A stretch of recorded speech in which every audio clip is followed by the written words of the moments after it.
Attack on Titan has some of the worst artwork I've ever seen in a popular manga.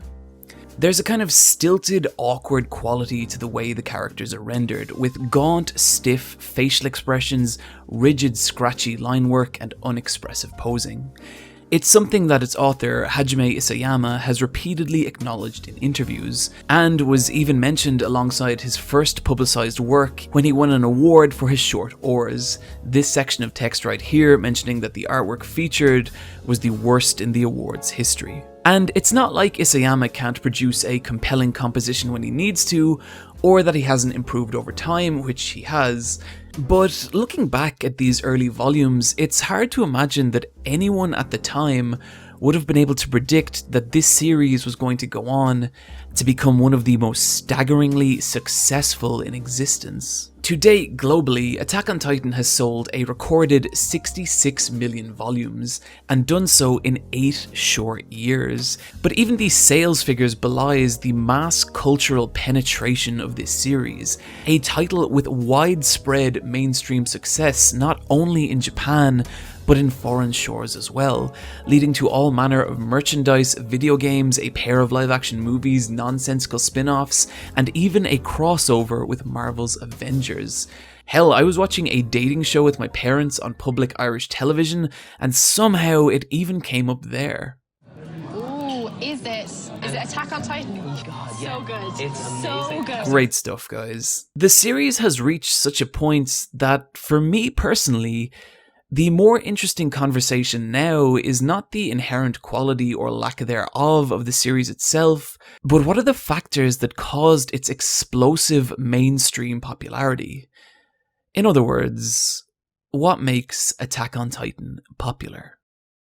The simplest answer to this could be attributed to the success of the 2013 anime, and while that definitely was the point where the series really took off, the fact is that even before the anime existed, in spite of the artwork, Attack on Titan was averaging at around 30,000 volumes sold, which is an impressive sales figure for a brand new non-Shonen Jump series. And it did this while being published in the relatively unknown Besatsu Shonen magazine, a publication with a circulation of only around 66,000 units, meaning that Attack on Titan sales were being driven nearly entirely by word of mouth alone.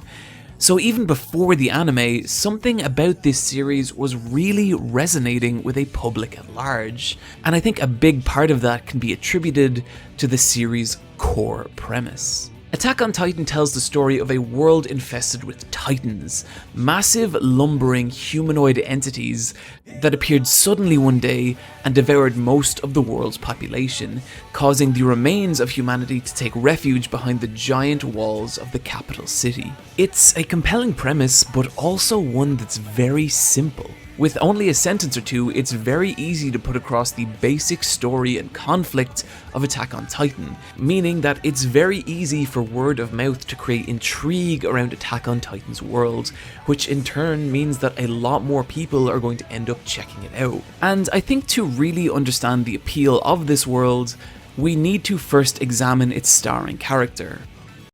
No, not him. Not her either. Oh, come on, definitely not him. There we go. The titular Titans themselves.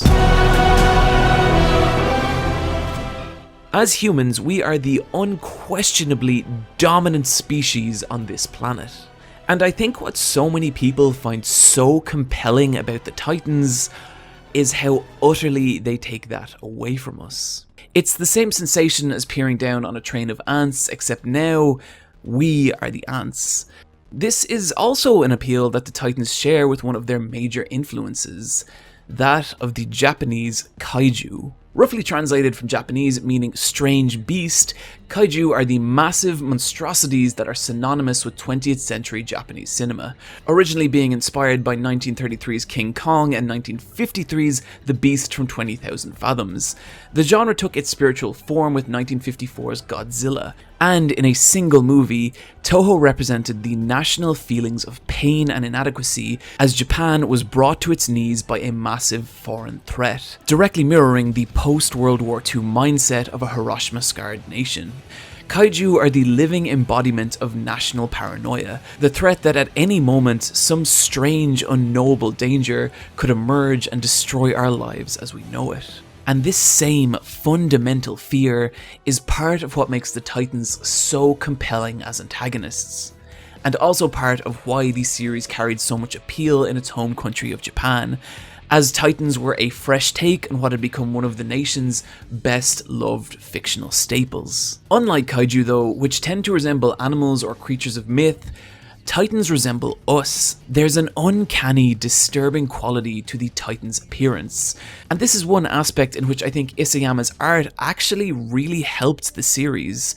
While he took influence from old horror manga like Hell Teacher Nobe, his scratchy, disorientated lines did do a lot to carry the fear of these creatures, and I think more polished renderings would remove some of that initial uncanny quality. There's also the bizarre childlike glee a lot of the Titans seem to express when approaching humans, which really drives home just how little of a threat humans actually are to them. The other major staple of pop culture Attack on Titan draws on with its Titans is, of course, the Western zombie. Zombies are a kind of catch-all metaphor for whatever you want them to be. They've been used as an analogy for consumerism, for disease, for class divide, for nihilism. Whatever issue you might have with modern society, a zombie can represent it.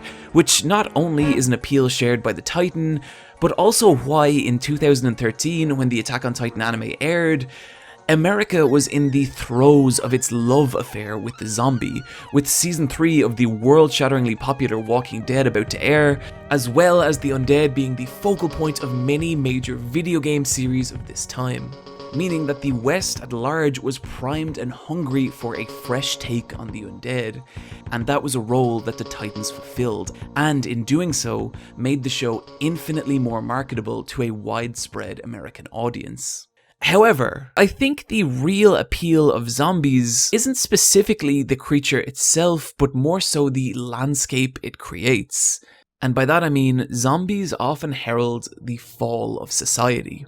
Most zombie media focuses not on trying to avert the end of the world, but on what happens once the world has ended and society crumbles. A setting where regular social norms fall away in favor of pure survival. Which in realistic terms may not sound all that appealing, but in fantastical terms, this kind of scenario is essentially a get-out-of-jail-free card for all your current social, financial, and professional obligations. And no matter how terrifying the threat that brought it about may be, the idea of being able to abandon all current responsibility and start again is a powerful one for people.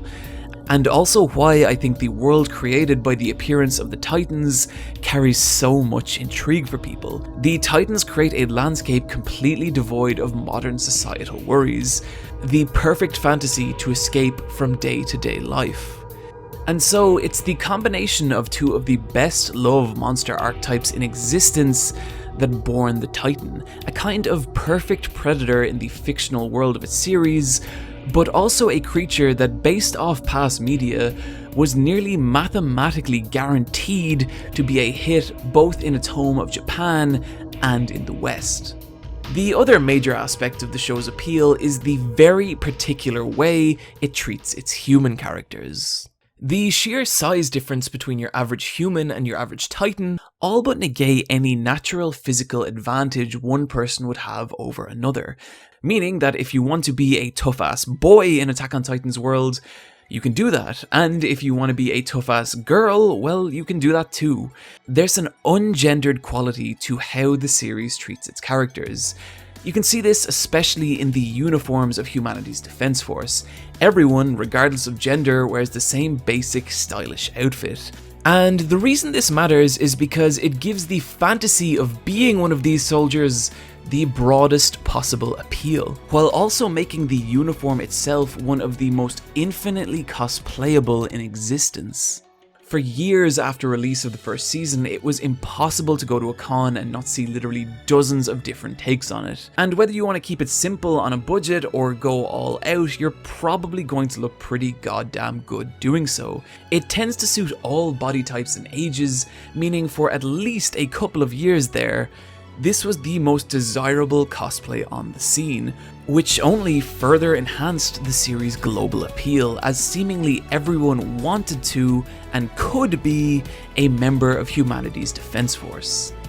Then there's the actual combat itself. Each encounter in Attack on Titan is, by the show's very nature, a David versus Goliath-esque conflict of the most extreme proportions, with the actual aerial combat itself feeling entirely unique to practically any other style of combat in any series. But it's also devastatingly simple to understand. It has no internal rule set or nothing that needs prior knowledge to appreciate, which means that while lacking in any real depth or nuance, it can be quickly and easily viewed and enjoyed by the broadest possible audience. The final part of the appeal of Attack on Titan's human characters is that they die a lot, quite frequently, and quite brutally. And to understand the true mainstream appeal of this, look at any big talked about moments from any huge TV show not aimed at a young audience, and death is most likely going to play a significant role in it. We as an audience just seem to get some deeply macabric catharsis from watching fictional characters die, and this is yet another reason why such a large number of people are so engaged with this series. Most of what we talked about up until this point are aspects shared by both the manga and the anime, but where the series' popularity really exploded was in 2013 with the airing of the anime, and a key part of this was the series director Tetsuro Araki, who was a damn near perfect choice to convey this kind of story. And what I mean by that is Attack on Titan is a series of moments. It's not really something you watch to see characters slowly develop, or to bathe in subtle atmosphere, or to watch a narrative steadily progress.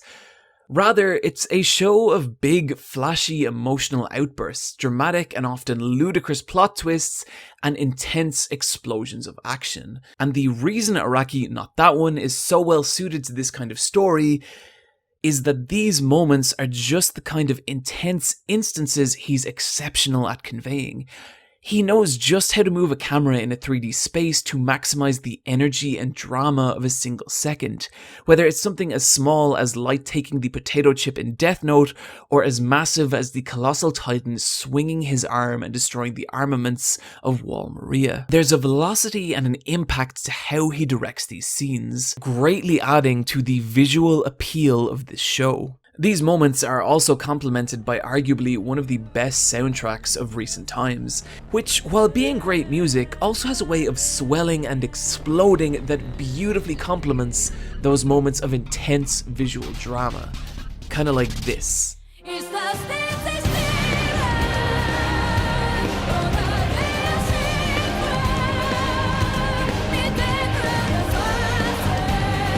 Also not hurting matters is that it has 3 of the most fist-pumpingly intense OPs in existence, each one in its own way doing an oddly effective job of instilling patriotism for a country that does not exist.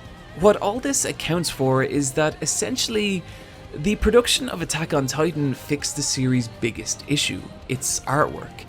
The stilted, stiff sketches of the manga are reborn as lavishly animated sequences, thus removing the final barrier between Attack on Titan and true mainstream success. And with these restraints now gone, the series was free to rampage across TV screens around the world, which took the series' sales from the tens of thousands well into the millions, and cemented Attack on Titan as a full-blown global phenomenon.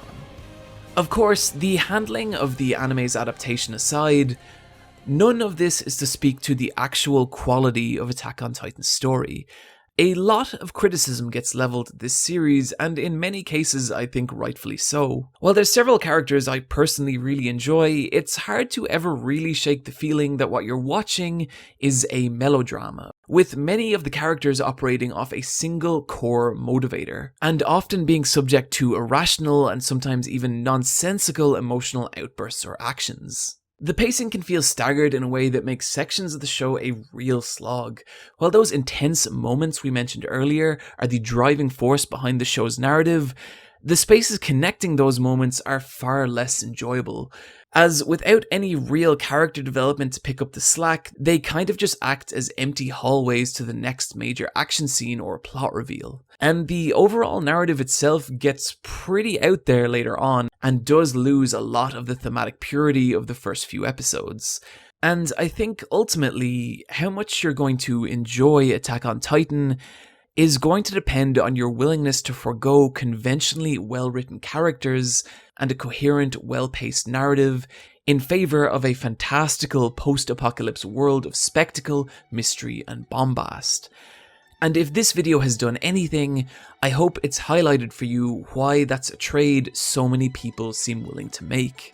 As sometimes people just want to inhabit a fantasy world where their own day-to-day problems feel a million miles away, and through the multitude of different factors that we've talked about today, this is the world Attack on Titan provides, and I don't think there's anything wrong with that. Hell, it's why I like it, and why I think at least Attack on Titan is popular.